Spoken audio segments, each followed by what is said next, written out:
Hey kids, it's Papa. Are you ready to explore the Bible?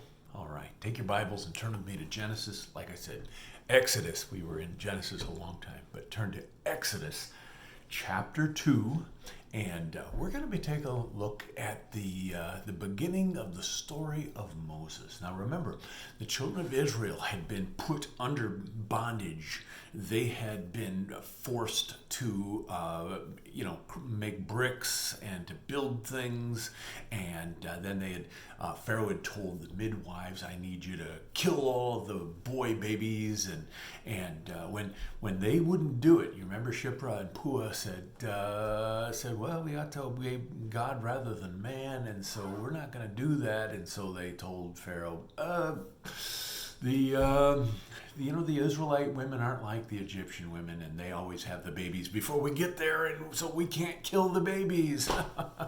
Anyway, so God honored them for that. But then Pharaoh said, "You know what?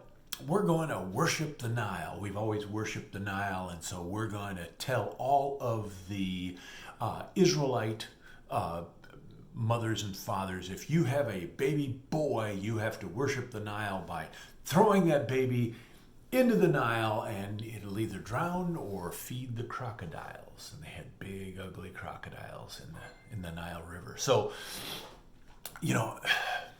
what are parents to do? Unfortunately, a lot of the parents obeyed and did that. But if they kept the baby, then, they would have the Egyptian soldiers walking around in there, and they would suddenly hear a baby crying, and they would go in and they would look at the baby, and if it was a girl, they would say, okay. But if it was a boy, they would either kill it or throw it in the Nile. They would get rid of it. And then probably the parents would be punished very badly. Well, in any case, there was a couple by the name of Amram and Jochebed. Amram and Jochebed. Now, Amram, the father, said, "You know what?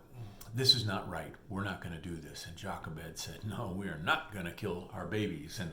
And so when Jochebed had a baby, it was a little boy. And they thought, oh my, what are we going to do?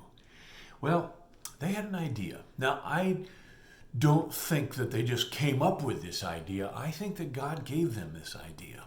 And what they did was they made an ark. It was basically a box made out of bulrushes. These are reeds that were light and floated out of bulrushes, and they put tar and mud around it so that the thing would float. And they put the baby in there. Now, during the day, they had to hide the baby because they had to be out working, and so during the day, they thought, well, what are we going to do with the baby? Let's hide the baby. Where can we hide the baby? Well, let's hide the baby in the river. Strange thing. And so they put the baby in this ark, and they kind of shoved it out into the bulrushes, the standing weeds that were out there, so it was hidden from view, and it was away from everybody. And they thought, well, the soldiers aren't going to look for him there, and so they hid the baby there. Now, just to be safe, they sent their daughter Miriam down there to watch the baby and make sure that it was okay. And you say, you know what, this is a crazy thing to do, but you know what, God was in it, because one day along comes Pharaoh's daughter, and she came down to the river, and were led to believe that was something she did regularly, and there she was going to bathe, and there were guards there to keep crocodiles away and that type of thing. But as she was there, she heard, what is that? It's a baby crying. You, guard, go get the baby.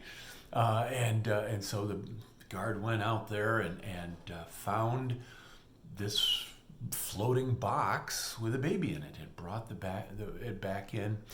Well, Pharaoh's daughter was like, "Oh, it's a baby. It's so cute. It's undoubtedly one of the Jewish babies, and I'm going to keep it."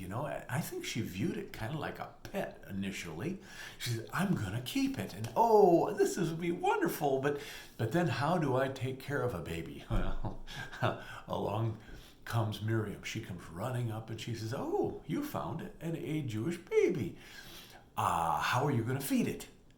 And Pharaoh's daughter said, I don't know. And she says, you know what? I know that there's a Jewish lady here who I am sure would love to nurse it and to take care of it for you.